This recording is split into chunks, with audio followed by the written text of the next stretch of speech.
অনুরাগের ছোঁয়া আজকের এপিসোডের শুরুতে আমরা দেখতে পাবো দীপা সূর্যকে বলে, যেদিন আমি তোমার থেকেও ভালো রেজাল্ট করব সেদিন তোমার সাথে বন্ধুত্ব করব। তখন সূর্য বলে, তোমাকে আজ বাইকে করে কলেজে নিয়ে যেতাম, কিন্তু তুমি যখন বন্ধুত্বই করবে না, আমি একাই চলে যাচ্ছি। সূর্য চলে গেলে উর্মি দীপাকে বলে, তুই ঝগড়া কেন করলি? দীপা বলে, আমাকে মন দিয়ে পড়াশোনা করতে হবে, আর আমরা একসাথে কলেজে গেলে সবাই সেটা ভালোভাবে নেবে না। কলেজে দীপা কোনো বিষয় নিয়ে খুব নার্ভাস থাকে, আর ডক্টর সান্যাল দীপাকে সাহস দেয়। এদিকে দীপা প্র্যাকটিক্যাল ক্লাসে গেলে স্যার দীপাকে ক্লাস করতে বারণ করেন। তিনি বলেন, আগের দিনে তোমার জন্য ক্লাসে অনেক ডিস্টার্ব হয়েছে। মেডিকেল সিলেবাস অনেক বড়, কিন্তু সময় খুব কম। এটা একটা অ্যাক্সিডেন্ট কেস। এই বডি আগের দিনের থেকেও ভয়ঙ্কর।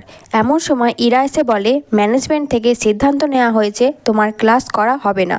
সে বলে, ফুলের ব্যবসা আর মেডিকেল পড়া এক জিনিস না। তখন দীপা বলে, ফুলের ব্যবসা যদি সহজ হয় তাহলে একদিন এসি ঘর আর নরম চেয়ার থেকে বেরিয়ে দেখান দেখি ফুলের ব্যবসা করে। সূর্য দীপার পাশে থাকে, আর এদিকে ঋত্বিক তো আগুনে ঘি ঢালতে থাকে। দীপা স্যারকে বলে, আপনি তো প্রথম দিনই লিখতে পারেননি, আস্তে আস্তে শিখেছেন। ইরাকে বলে, আপনি কি মায়ের পেট থেকে শিখে মেডিকেল পাস করেছেন? জন্ম থেকে কেউ শিখে আসে না, আমাকে শেখার সুযোগ থেকে বঞ্চিত করবেন না। ক্লাসে ঋত্বিক আর তার কয়েকজন বন্ধু ছাড়া বাকিরা সবাই দীপাকে ক্লাসে থাকার সম্মতি জানায়। স্যার প্রথমেই দীপাকে বডিটা দেখতে বলে। দীপা দেখে বডিটার কজ অফ ডেথ বলে দেয়। সূর্য মনে মনে ভাবে, এই মেয়েটার মধ্যে কিছু একটা আছে। সবাই দীপার জন্য হাততালি দেয়। দীপা তখন ফ্ল্যাশব্যাকে ভাবে, ডক্টর সান্যাল দীপাকে ডেড বডি দেখিয়ে তার ভয় দূর করেছেন। সূর্য দীপাকে কংগ্রাচুলেট করে। এমন সময় একজন এসে দীপাকে বলে, সপ্তর্ষি স্যার দীপান্বিতাকে ডেকেছেন। দীপা সপ্তর্ষি স্যারের কেবিনে গেলে স্যার বলেন, মিথ্যা বলার জন্য তোমার অ্যাডমিশন ক্যান্সেল করা হবে। দীপা জিজ্ঞাসা করে, কি মিথ্যা বলেছি?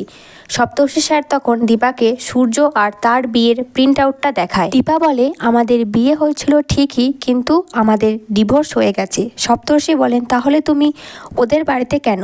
দীপা বলে, আমাদের বিয়ে বা ডিভোর্স কোনোটাই ওনার মনে নেই। বন্ধু হিসেবে আমি ওনার পাশে থাকতে চাই, তাই আমার ডাক্তারি পড়া। আমি নতুন করে আমার জীবনটা শুরু করতে চাই। এদিকে এসব শুনে সপ্তর্ষি স্যার তো খুবই খুশি হয়।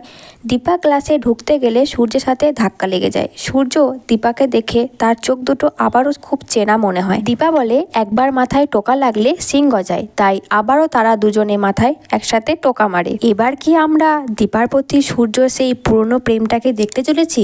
আপনাদের কি মনে হয়? জানতে হলে দেখে থাকুন টলিউড গল্প।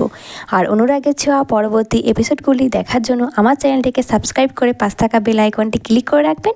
আর ভিডিওটি ভালো লাগলে একটি লাইক করবেন।